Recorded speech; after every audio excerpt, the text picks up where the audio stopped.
Boa noite a todos.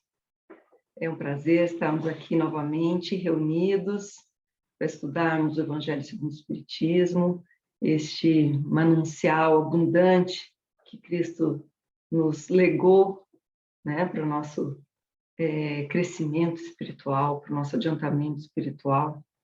Então, sempre importante nos debruçarmos sobre esse estudo, sobre esses ensinamentos, para que a gente mesmo possa se melhorando a cada dia, fazendo a nossa reforma íntima, abrindo os nossos horizontes, né, alterando o nosso raciocínio, enfim, para que a gente possa se melhorar cada dia mais e seguir o caminho da evolução com a graça de Deus.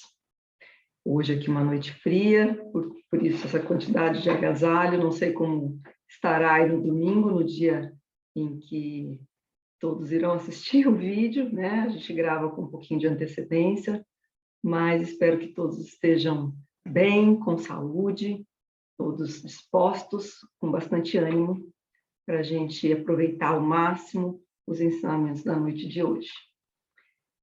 Sem mais delongas, eu vou tentar aqui, então, compartilhar a tela com vocês, para que a gente possa fazer a leitura do texto de hoje. Vamos lá. Estamos aqui, então, estudando o Evangelho segundo o Espiritismo, o capítulo 6, intitulado O Cristo Consolador, e vamos, então, partir para a Instrução dos Espíritos, o item 5, intitulado Advento do Espírito de Verdade. Venho, como outrora, aos transviados filhos de Israel, trazer-vos a verdade e dissipar as trevas. Escutai-me. O Espiritismo, como fez antigamente a minha palavra, tem de lembrar aos incrédulos que acima deles reina a imutável verdade, o Deus bom, o Deus grande, que faz germinem as plantas e se levantem as ondas. Revelei a doutrina divinal. Como um ceifeiro, reuni em feixes o bem esparso no seio da humanidade e disse: vinde a mim todos vós que sofreis. Mas, ingratos, os homens afastaram-se do caminho reto e largo que conduz ao reino de meu Pai e enveredaram pelas ásperas sendas da impiedade. Meu Pai não quer aniquilar a raça humana, quer que, ajudando-vos uns aos outros, mortos e vivos, isto é, mortos segundo a carne, porquanto não existe a morte, vos socorrais mutuamente, e que se faça ouvir não mais a voz dos profetas e dos apóstolos, mas a dos que já não vivem na terra, a clamar. Orai e crede, pois que a morte é a ressurreição, sendo a vida a prova buscada, e durante a qual as virtudes que houverdes cultivado crescerão e se desenvolverão como cedro. Homens fracos que compreendeis as trevas das vossas inteligências, não afasteis o facho que a clemência divina vos coloca nas mãos para vos clarear o caminho e reconduzir-vos, filhos perdidos, ao regaço de vosso Pai. Sinto-me por demais tomado de compaixão pelas vossas misérias, pela vossa fraqueza imensa, para deixar de estender mão socorredora aos infelizes transviados que, vendo o céu, caem nos abismos do erro. Crede, amai, meditai sobre as coisas que vos são reveladas. Não mistureis o joio com a boa semente, as utopias com as verdades. Espíritas, amai-vos, este o primeiro ensinamento. Instruí-vos, eis este o segundo. No cristianismo encontram-se todas as verdades. São de origem humana os erros que nele se enraizaram. Eis que do além-túmulo, que julgáveis o nada, vozes os clamam. Irmãos, nada perece. Jesus Cristo é o vencedor do mal. Sede os vencedores da impiedade. O Espírito de Verdade, Paris, 1860. Bom, esse é o texto maravilhoso sobre o qual nós vamos conversar essa noite.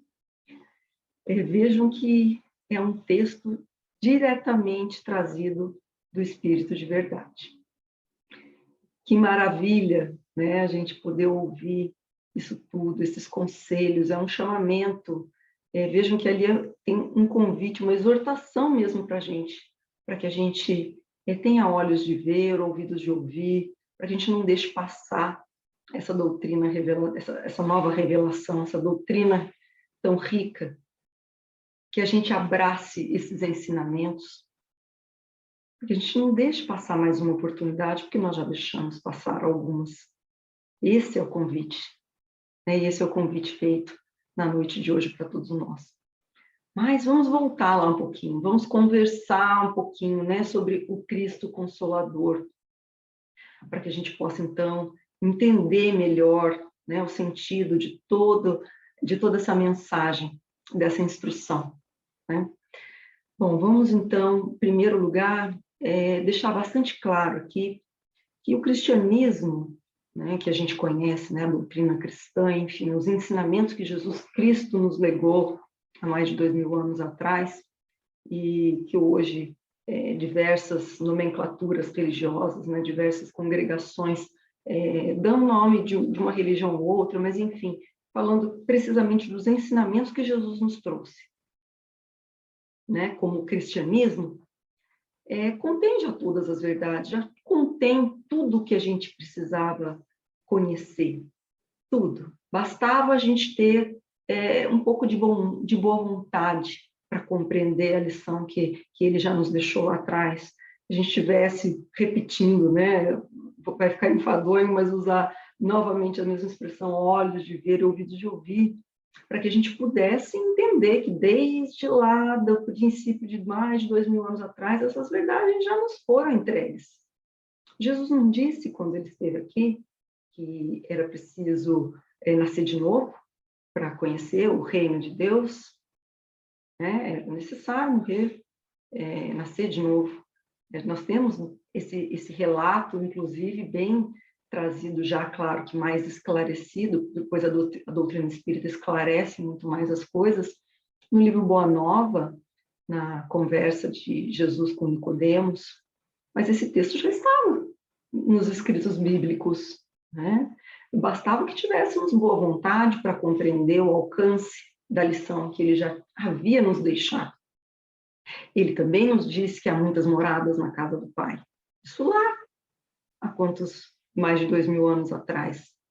Então, Jesus já disse o que precisava ser dito, mas não entenderam. Não o entenderam. Nós, naquela ocasião, não o entendemos. Então, precisou haver uma doutrina que viesse esclarecer, aclarar, porque ele trouxe os seus ensinos, muitas das vezes, baseados em parábolas, em alegorias, porque o povo daquela época não estava preparado para ouvir tais revelações. Imaginem nós se, naquele período, 2000 anos atrás, alguém nos falasse que nós iríamos, assim, conversar entre nós por uma câmera, e que por uma tela, porque nem teria como explicar isso há 2000 anos atrás, que viria uma tela em que nós veríamos uma pessoa que estava do outro lado do mundo, né? Mares de distância. Provavelmente nós queimaríamos essa pessoa como bruxo, como, enfim, né, o que nós fazíamos há 2000 anos atrás. Então, muitas das coisas que Jesus tinha para nos revelar necessitava de uma maior maturidade, necessitava de nós maiores conhecimentos, um pouco mais de sabedoria, um pouco mais de sabedoria, é essa mesma palavra. A gente precisa ter um pouco de conhecimento, de entendimento das coisas, para poder compreender certas lições. Não sei se vocês já perceberam, né, quem lê o Livro dos Espíritos, mas os Espíritos, muitas das vezes, não conseguem trazer ainda uma explicação para a gente. Ele mesmo deixa claro ali, ó, o que é possível para vocês compreender é isso. Mais do que isso, vocês não têm condições ainda de compreender. Então, a gente está no nível da evolução espiritual que algumas coisas a gente já consegue compreender mais do que há 2000 anos atrás, mas algumas a gente ainda não é capaz. Então, vejam, né? A natureza não dá saltos. E a gente precisa seguir todo esse processo evolutivo para poder ser apto a entender mais, a compreender mais, a ter mais coisas reveladas, a conhecer mais verdades. Então, mesmo o Espiritismo é uma revelação que não foi feita toda de uma vez. Né? Nós dizemos hoje que conhecemos toda a verdade, é uma grande mentira. É como dizer, tentar explicar para o cego de nascença o que é o azul. É isso que os espíritos dizem. Tem coisas que não dá para explicar o que é Deus. A pergunta que é Deus, os espíritos já param ali e dizem, olha, o que é possível para vocês compreender, né? E dá ali uma definição. Mas diz, ó, vocês ainda não vão compreender.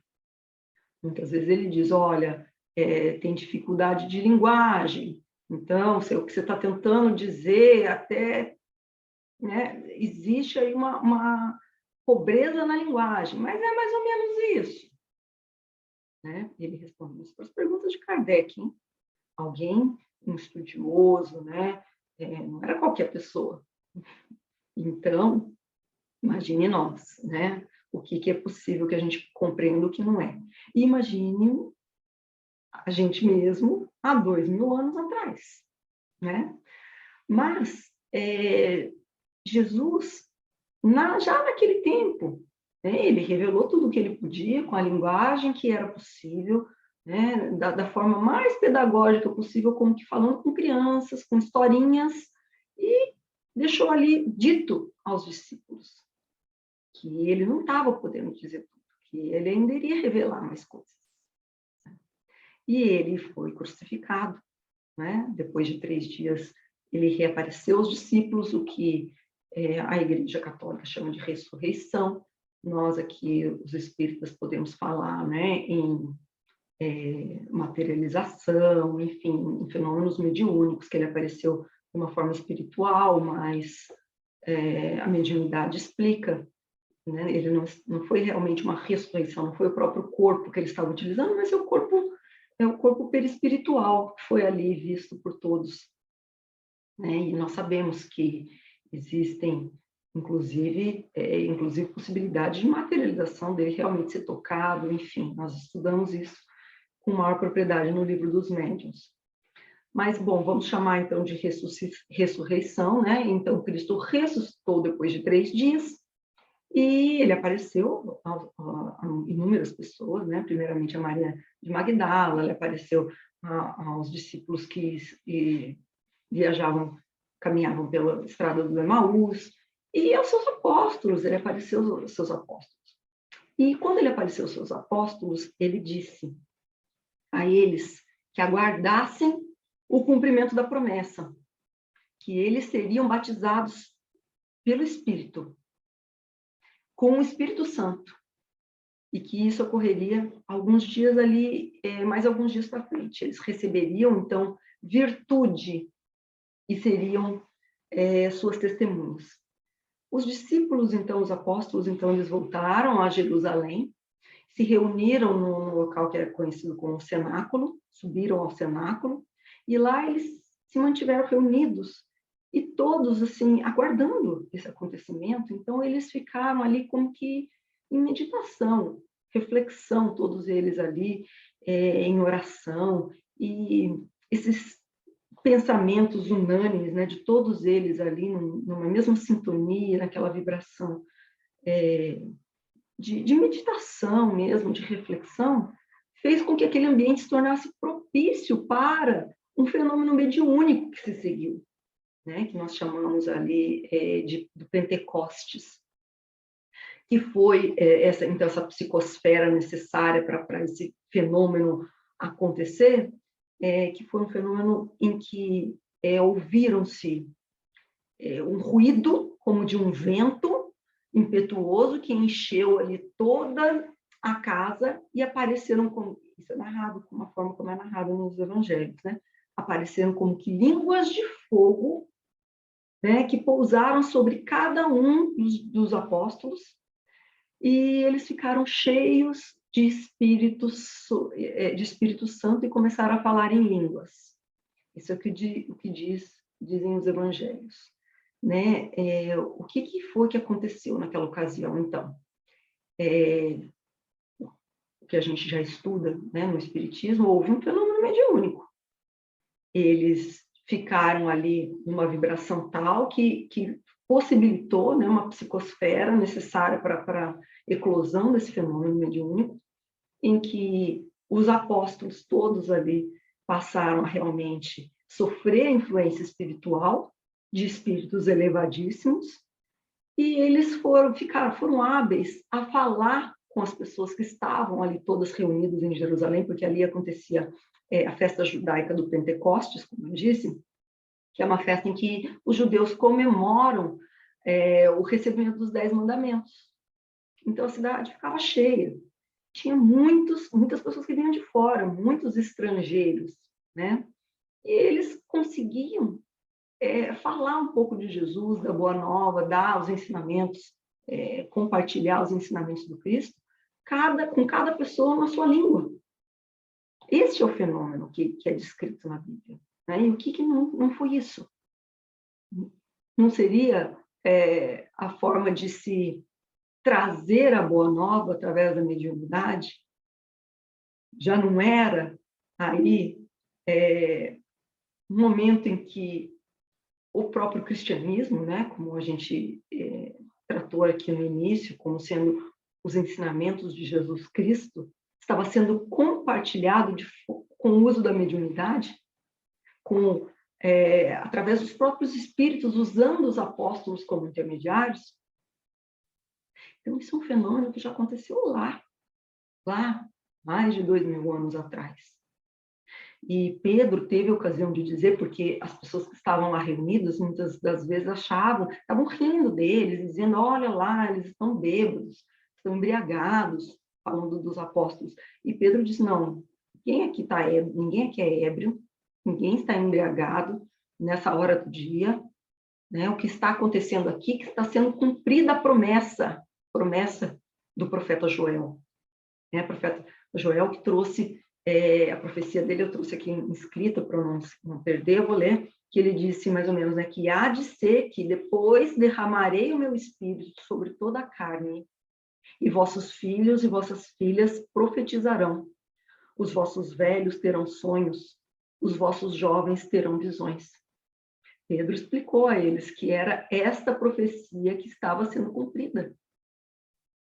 Então, meu entendimento é que já nesse momento estava instituída a mediunidade como um meio pelo qual a doutrina cristã iria ser transmitida na Terra. Era a mediunidade que seria utilizada para que as coisas do céu fossem ensinadas aqui na Terra, para nós, para os homens. E desde então nós nunca mais estivemos sozinhos. Nós nunca estivemos sozinhos. Cristo, como, né, nós espíritas sabemos, ele não é só aquela figura, né, de Jesus Cristo que as pessoas narram na Bíblia, o homem carpinteiro que esteve aqui, que nasceu de Maria e José, e que, enfim, fez tudo o que a gente lê na Bíblia, né, e que foi crucificado, enfim, e que depois de 3 dias ressuscitou. Não é só isso, né? Cristo é muito mais que isso. Cristo é um espírito, Jesus é um espírito crístico, né? Por isso a gente o chama de Cristo. Ele é um espírito que já atingiu a angelitude, né? E ele funciona como um intérprete de Deus para nós. Ele é o demiurgo da Terra. Ele foi quem recebeu a missão de Deus de construir o nosso orbe.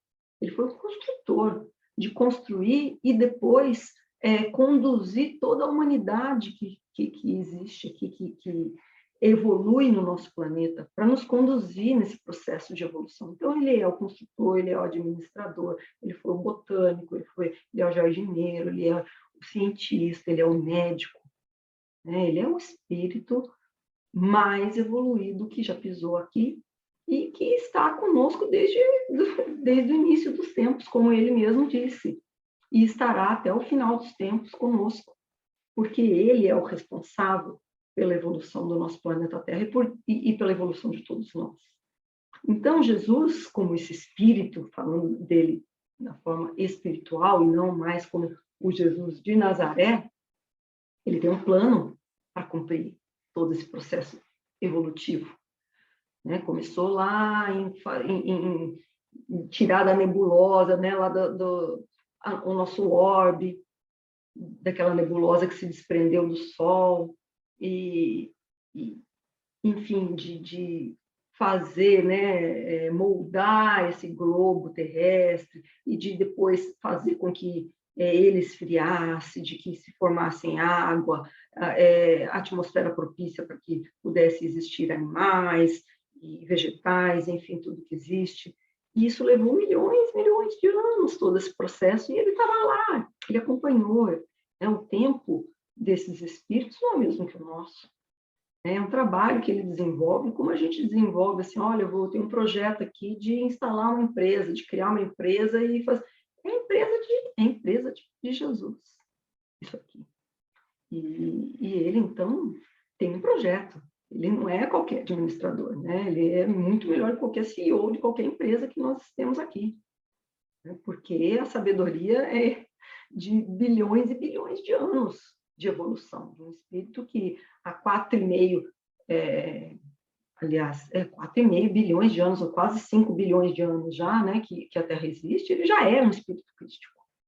Então, enfim, o orbe, até a galáxia em que ele evoluiu, provavelmente não existe mais. Então, é desse espírito que nós estamos falando. E ele fez um projeto para a nossa evolução. Então, no momento adequado, ele veio ele próprio trazer esses ensinamentos para nós. Mas ele já tinha mandado Moisés, ele já tinha mandado Krishna, enfim, diversas pessoas ali, né, Zoroastro, enfim, outros. Ele mandou diversos emissários aqui, depois, né, Buda,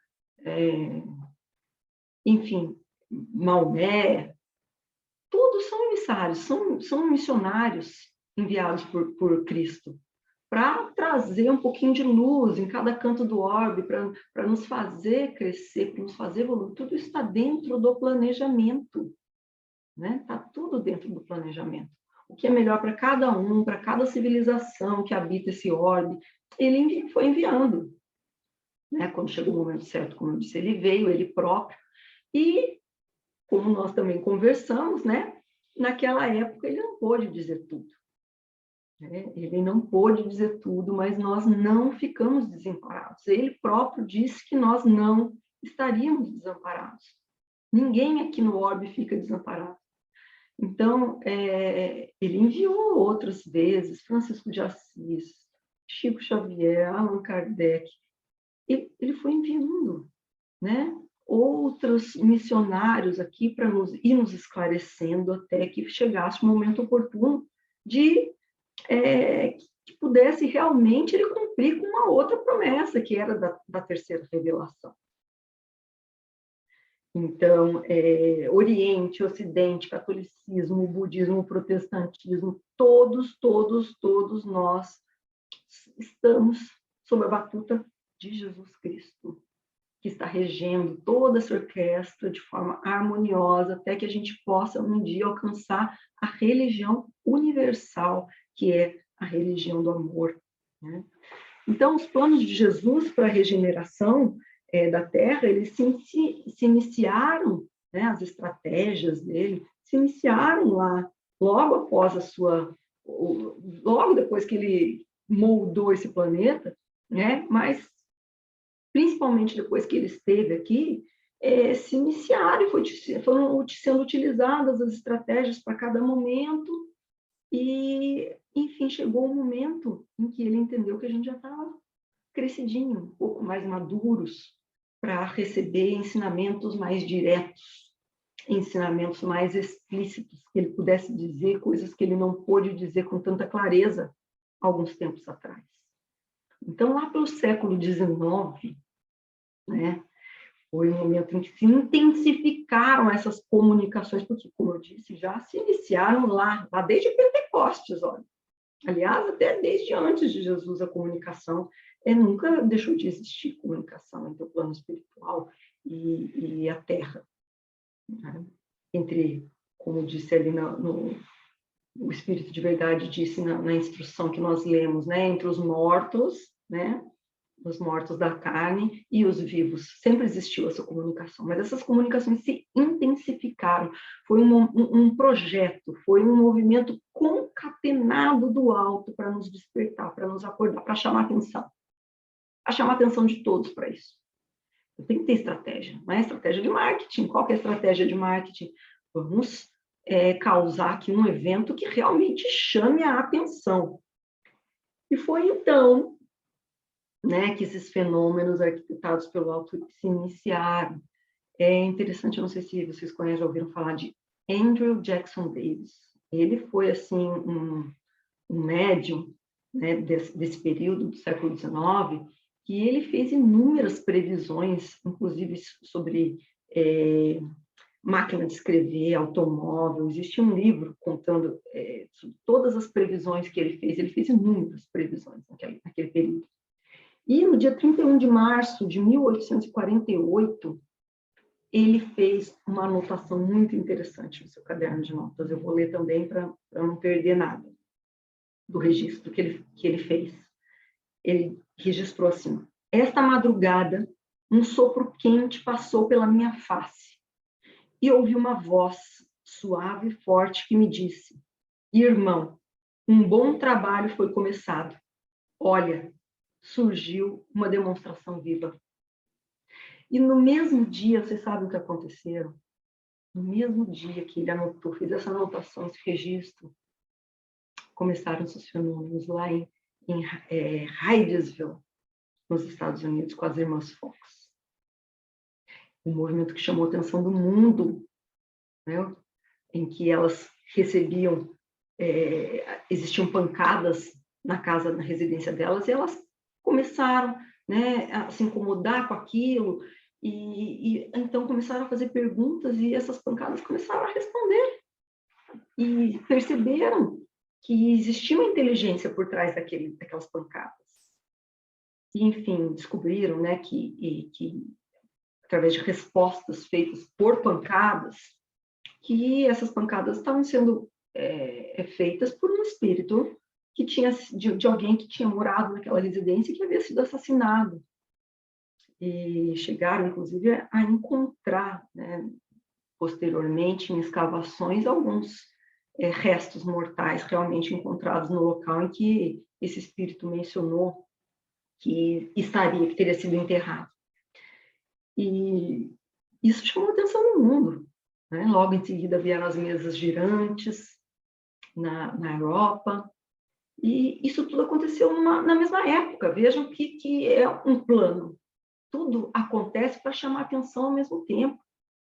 E então Allan Kardec, né? Allan Kardec, que conheceu as mesas girantes, alguém também escolhido a dedo por Jesus, para completar essa missão de codificar a doutrina dos espíritos, de se utilizar de um método científico, né? Alguém que era cético, ele era cético, sim, um cientista, né? Um estudioso, começou cético, mas que com seu espírito, né, de curioso, de pesquisador, realmente viu ali fundamentos para um estudo mais aprofundado, e que, utilizando-se de métodos científicos para que não deixasse nenhuma dúvida, para que a doutrina não fosse, mais uma vez, uma doutrina cega, né, de fé cega, mas que nos trouxesse uma fé raciocinada.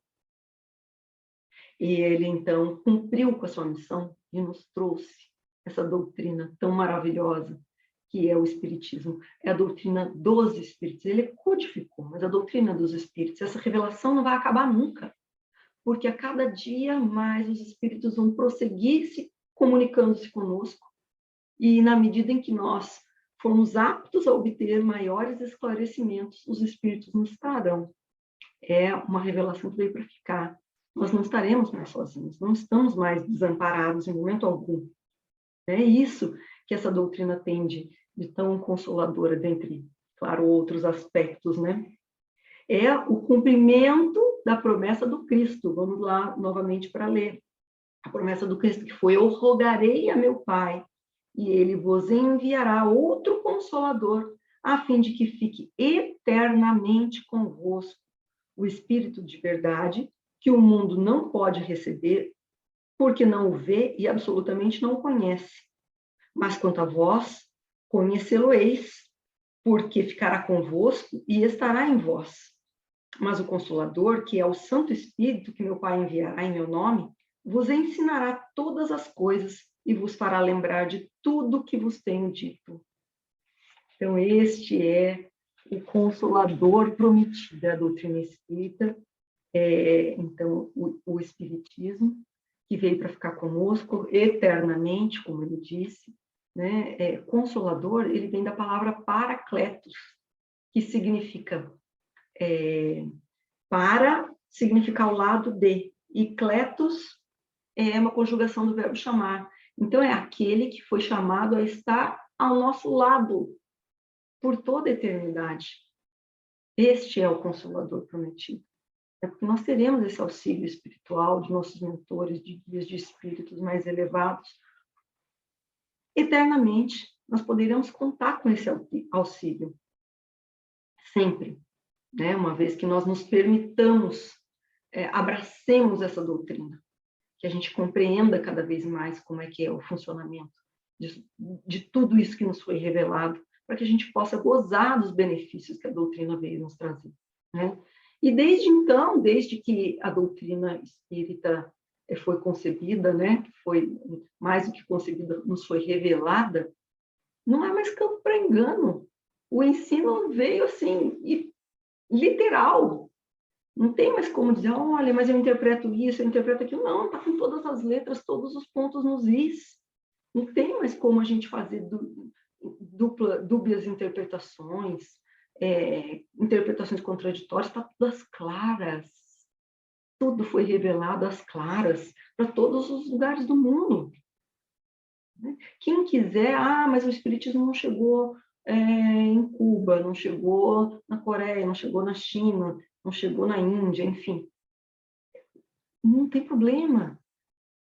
O conhecimento é dos espíritos, os espíritos vão se comunicar em todos esses locais. Chamem eles de uma coisa ou de outra. Se eles não conhecerem como mediunidade, eles vão conhecer como o Espírito Santo, como enfim, tendo atingido o êxtase, que alguma coisa é revelada, que capta do universo, enfim, o nome que eles quiserem dar, o entendimento que eles quiserem dar, o entendimento vai chegar. E a gente vê isso acontecendo, como que as mentalidades estão mudando.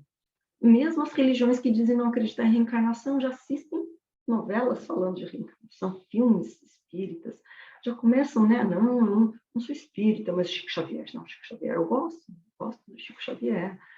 E assim vai, as pessoas estão começando a se... É algo que, como eu disse, tem planejamento. Não é para chegou e todo mundo já acredita e já conhece e já é adepto.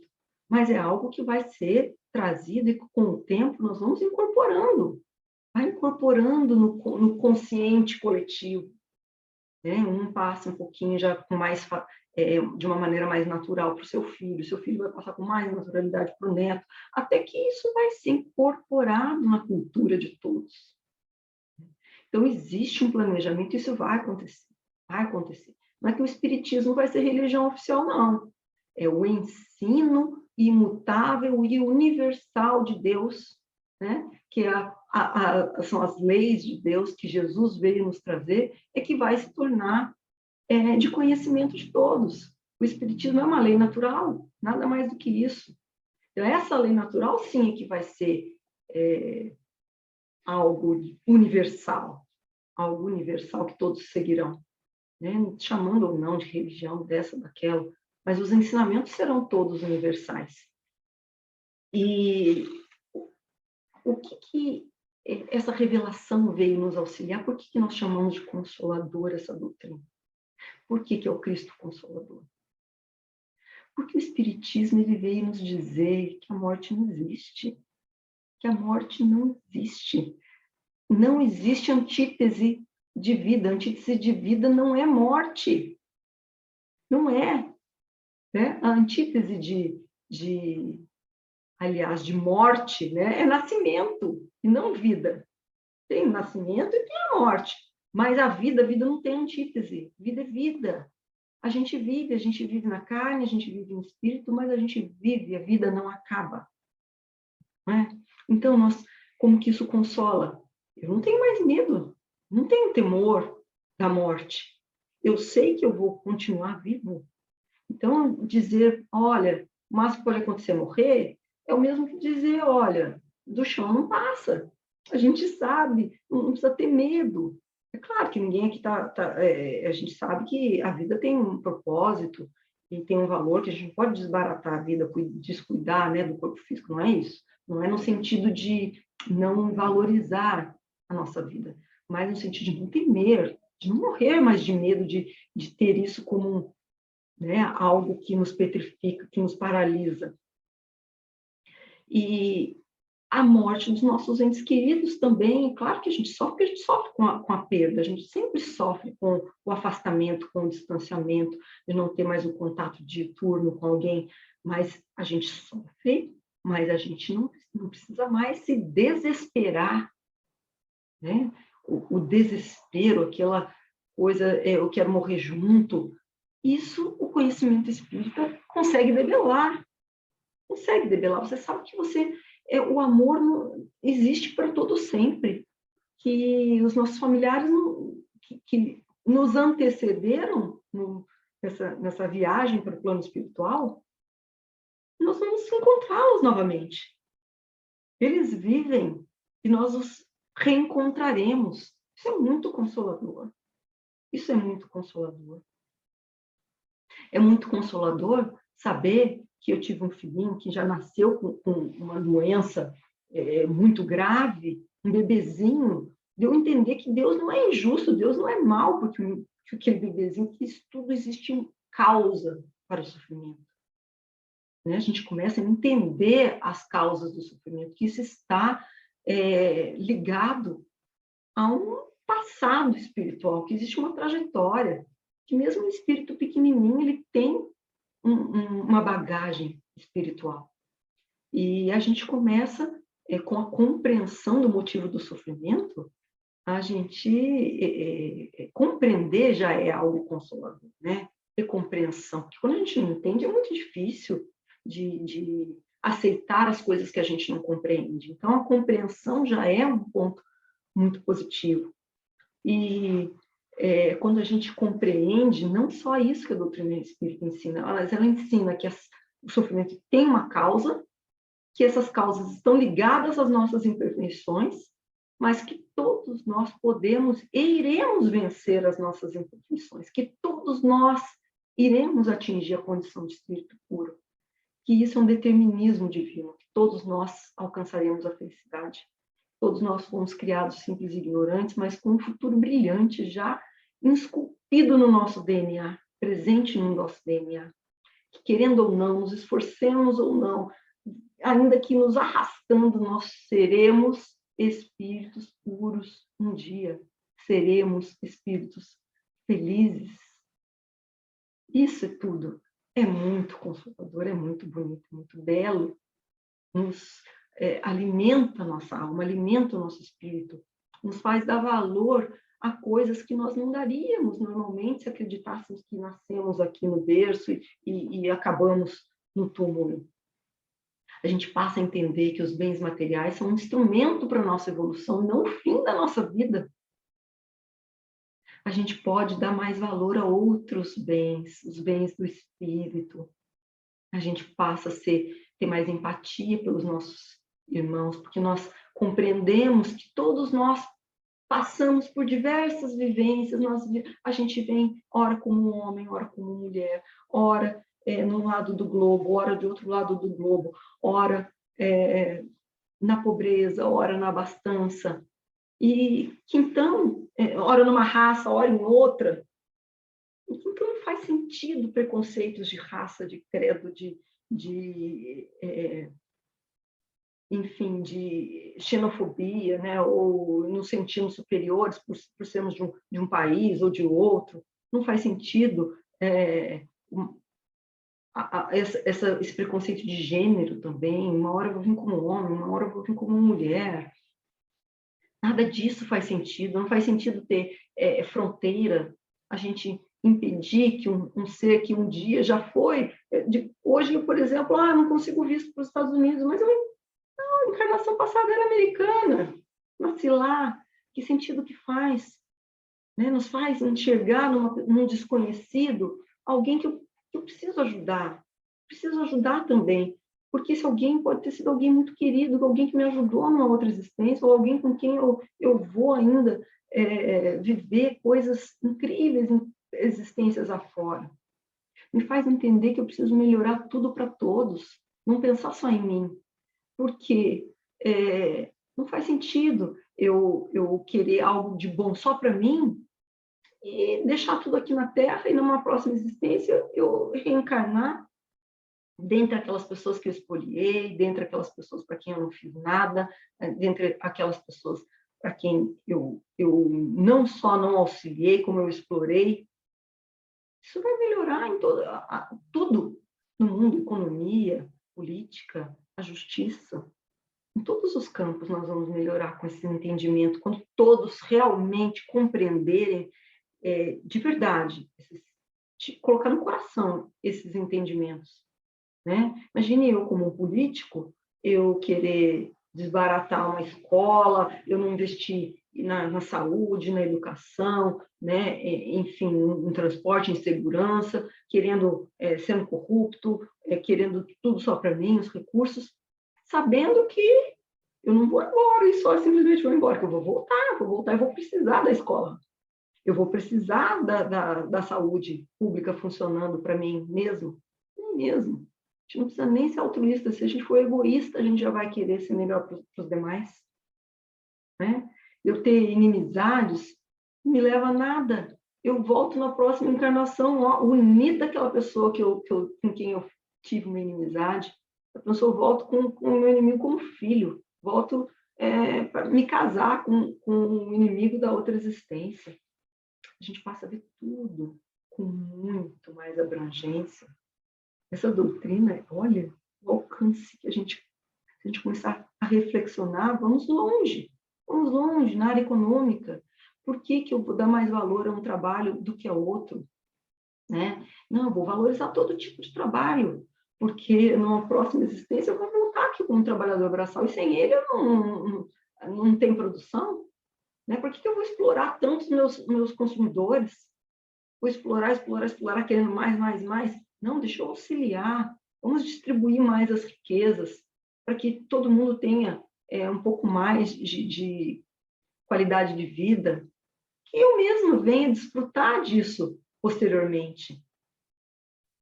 Na justiça, vamos melhorar a justiça, não é punindo por punir, não é querendo a vingança daquele que errou. Não, a gente precisa realmente incluir novamente aquele que errou na sociedade, porque ele vai voltar uma hora ou outra, ainda que exista aí pena de morte. Vamos dizer, em alguns países que ainda existe pena de morte, resolve o problema? Não resolve. Ele vai voltar. Ele vai voltar, e vai voltar revoltado. Vai voltar para fazer baderna. Vai voltar sem ter aprendido nada. Então, o melhor é entender seus motivos, tentar saber o que o levou a errar, tentar auxiliá-lo, incluí-lo, abraçá-lo de novo na sociedade. Né? Para que a gente possa realmente recuperar aquele ser humano, para que ele venha fazer parte do meu mundo novamente, mas como uma célula boa, não uma célula cancerígena. Porque a gente aqui, todos unidos, somos um organismo. A gente vai ter que ter essa visão, que nós somos um organismo vivo, todos aqui reunidos. Não tem jeito de ser feliz sozinho. Nós só seremos felizes quando todos forem felizes juntos conosco. Se tiver uma célula cancerígena nesse organismo, a gente não consegue ser saudável. A comunidade inteira, a sociedade toda não vai estar bem. Não tem como ter uma sociedade feliz existindo uma única pessoa sofrendo. Uma única pessoa apartada do todo. É por isso que Jesus queria tanto aquela única ovelha resgatar, ele queria tanto mais a ovelha perdida do que as 99 ovelhas que estavam lá sãs e salvas no rebanho. Porque a gente precisa ter esse entendimento de que nós precisamos, né, dessa ovelhinha perdida para que todo funcione, para que a felicidade possa se instalar na Terra. Veja se essa doutrina não é consoladora.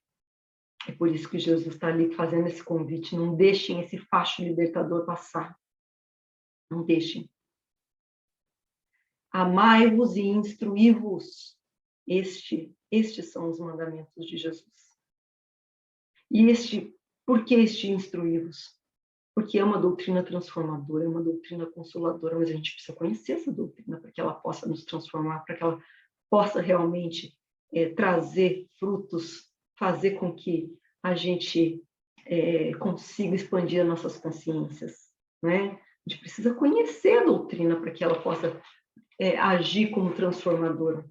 Tem aqui sempre as minhas anotaçõezinhas, né? Eu não me perder e não deixar de falar nada do que eu programei aqui. Então, quando nós mudamos de perspectiva, vendo a grandeza da criação divina, né, a gente compreende tudo isso que o Espiritismo vem nos trazer, que existem muitas moradas no reino de Deus. A gente vai se vendo tão pequenininho, tão pequenininho, tão pequenininho. Eu acho que é Cortella, que tem um vídeo muito interessante que ele traz isso. Ele vem falando, quem é você? Você é um indivíduo dentre... Eu não vou lembrar de todos os detalhes, procurem, que é muito interessante, mas dentre milhões de espécies, dentro de um gênero maior ali, que é a espécie humana, que só da espécie humana nós somos já quase 8 bilhões de indivíduos, dentro de um planetinha, microplanetinha, dentro de um sistema solar em que gira numa nebulosa, numa galáxia, enfim, né? O que nós sabemos é que a gente só conhece do universo mais ou menos 4% do universo, né? Isso aqui também eu anotei. 70% é energia escura, que os cientistas ainda não sabem o que realmente se trata, e 26% de matéria escura a gente também não sabe ainda, não descobriu o que é. Então, a gente só descobriu, o cientista descobriu que é 4%. E o que tem nesses 4%? Olha, tem 2 trilhões de galáxias, só que a gente conhece, hein? Do universo conhecido. Nós conhecemos 2 trilhões de galáxias, cada uma delas com 200 bilhões de estrelas, cada uma delas com 5 a 10 planetas. Um deles é a Terra. Dentro da Terra, nós somos em quase 8 bilhões. Veja a nossa pequenez. É isso que Jesus quis dizer quando ele disse que há muitas moradas na casa do Pai. Né? Essa noção da nossa pequenez é boa para que a gente mate de uma vez por todas dentro de nós a soberba, o egoísmo, o orgulho, a vaidade. Que a gente passe a ver o semelhante como um irmão realmente, como um igual, como alguém que merece tanto ou mais respeito do que nós, que a gente passe a amarmos e respeitarmos uns aos outros, né? Como Jesus nos orientou. Então, o conhecimento ele é sempre algo que abre mentes, abre consciências. Se a ciência não tivesse desvendado tudo isso, a gente não iria nem saber. Essa nossa pequenez, a gente ia continuar achando que nós somos os únicos seres vivos do universo, que a Terra é o único planeta habitado e que tudo o resto, inclusive o Sol, gira em torno da Terra, que é o núcleo do centro do universo, e que tudo o resto Deus fez só para nossa contemplação. Nós somos o máximo, nós somos incríveis, supra-sumo, a última Coca-Cola do deserto, a última bolacha do pacote, né? E não somos. Né? Não é que para a gente se sentir menos também, não. Nós fomos criados à imagem e semelhança de Deus, nós somos luz do mundo, sal da terra, seremos deuses também, como disse Jesus, vós sois deuses, deixai brilhar a vossa luz, podeis fazer tudo o que eu faço e muito mais. Mas nós somos todos iguais, todos nós nascemos iguais e iremos todos atingir o mesmo grau de perfectibilidade. Então, que a gente saiba o nosso tamanho, que a gente saiba o nosso lugar, que a gente não apague a nossa luz, mas que a gente também respeite a luz dos outros, que a gente auxilie a luz dos outros a brilhar também. É isso tudo que a doutrina dos espíritos nos ajuda a perceber, nos ajuda a entender. E a gente precisa conhecer, então, essa doutrina maravilhosa, a gente precisa estudar mais, a gente precisa... É muita diferença que faz quando a gente passa a estudar. Posso dizer por experiência própria. Eu sempre me disse espírita, mas, embora eu tenha nascido, né, numa família católica, enfim, de princípio, mas meus pais se divorciaram, eu ainda tinha 10 anos, a família do meu pai sempre foi evangélica, e aí ele passou a realmente... se tornou realmente um evangélico praticante, e minha família materna é católica, mas minha mãe não era lá muito praticante, gostava, tinha uma simpatia pelo espiritismo, então frequentava muitas vezes, mas aquele espírita que vai ao centro só para tomar um passe, para ouvir mensagens, claro, que edificantes, mas que não levavam muito à frente os estudos. E eu fui assim por muito tempo, muitos anos. E a minha vida caminhou muito pouco. Muito pouco eu fiz de mudança dentro de mim, enquanto eu fui só esse espírita de fim de semana. Minha vida só mudou quando eu realmente passei a querer saber mais e estudar verdadeiramente, frequentar grupo de estudo do Livro dos Espíritos, estudar, e virei assim aquela larva que come livros. E hoje já foram mais de 60, eu tenho aqui uma listinha, mas mais de 60 e poucos a 70 livros que eu já li. E tem que ler de novo, tem que ler 1000 vezes, a gente não pode parar de ler. Isso sim faz transformações. Eu ainda preciso fazer muito mais do que eu era. Ruim, já melhorou um pouquinho, né? A gente precisa dar saltos, a gente precisa caminhar, ainda que de degrau em degrau, como disse Chico, ainda que se arrastando como uma larva, mas sempre andando em frente. É isso que a gente precisa fazer. E a doutrina espírita é fundamental para esse salto da nossa evolução, o salto da nossa consciência, do despertar de uma nova consciência. E é por isso que nós precisamos incentivar e levar adiante a doutrina espírita. A maior caridade que nós podemos fazer pelo Espiritismo, disse já Emmanuel, é a caridade da sua divulgação. E está nas mãos de cada um de nós. Não precisa ser muito entendido, não precisa ter lido os 65 livros, que é pouco ainda. Não quer dizer que eu tenha entendido todos, tá, gente? Eu só falei porque eu realmente li, mas muitos eu preciso ler de novo para entender melhor. Enfim, é uma caminhada. Mas não precisa. Se você leu uma página, você já é apto a passar uma página para alguém. Encontrar alguém sofrendo, poder ensinar aquilo que você já aprendeu, né? É assim que a gente faz. O aluno do segundo ano ensina o aluno do primeiro ano, o do terceiro ano ensina o do segundo ano, do quarto ano ensina o do terceiro, do segundo, do primeiro. E assim a gente faz. Eu aprendi uma coisa legal hoje, não deixa eu morrer em você. Passa adiante, conta para alguém que está precisando. Eu vi uma história bonita. Posta, né? Multiplica, compartilha, conta para alguém. É isso que a gente precisa fazer para que mais e mais pessoas possam ser beneficiadas com essa doutrina maravilhosa. Para a gente finalizar, então, nosso estudo de hoje, eu trouxe também aqui um texto. Deixa eu voltar aqui a compartilhar a tela para vocês acompanharem a leitura comigo, porque é bastante interessante. Então, nós vamos finalizar com essa leitura. O texto é o Facho Libertador, do livro Opinião Espírita, de Emmanuel André Luiz, por Francisco Xavier e Valdo Vieira.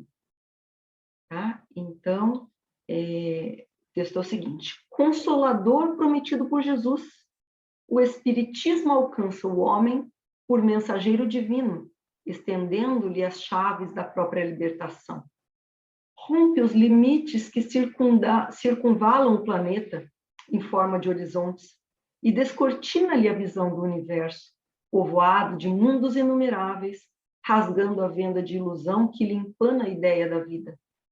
Funde as grades da incompreensão, entre as quais se acredita cobaia pensante em vale de lágrimas, e fala-lhe da justiça perfeita e da bondade incomensurável do Criador, que concede oportunidades iguais a todas as criaturas, nos planos multiformes da criação, extirpando a cegueira que lhe obscurece o entendimento e ensinando-lhe a reconhecer que deve a si mesmo o bem ou o mal que lhe repontem na senda. Parte as grilhetas de sombra que lhe encerram a inteligência em falsos princípios de maldição e favor, impropriamente atribuídos à excelsa providência, e oferece-lhe o conhecimento de reencarnação do espírito, em aperfeiçoamento gradativo na terra ou em outros mundos. Derrete as algemas de tristeza que lhe aprisionam o sentimento na tenebrosa perspectiva de eterno adeus perante a morte, e clareia-lhe o raciocínio na consoladora luz da sobrevivência, para além da estância física, solucionando em cada um de nós os problemas da evolução e do ser, da dor e do destino.